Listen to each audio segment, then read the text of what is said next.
So mo to gitagda na daw kuno ko. Tuwas taw kuan wala nagkalingaw kog lakaw mo tuwas taw video. Ibanha kayo ang kuan. So mo to story di ani nga dresses. Gihatag din sa kong amo dito sa Cebu sa una. Kay naging dalon man ko niya sa una og kami duha ni Rose Klamohoy shout out. Kuan dalon niya og simba sa ilang relihiyon. Panon to lang relihiyon Jehovah's Witness. Dalon ko niya simba dayon. Kani laging wala man tay dress. Kaya di ko mahilig og dress good. Tinuod lang di ko mahilig og dress. Karon gid ko na dress ang nation test. And then kay kuan di ko ganahan ka magkiwahan ko.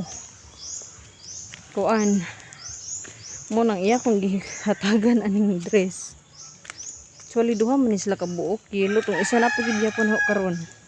Pero ano nasuot tong isa kanira perminti na akong masuot kay ganahan ko ba kay comfy mo siya suoton.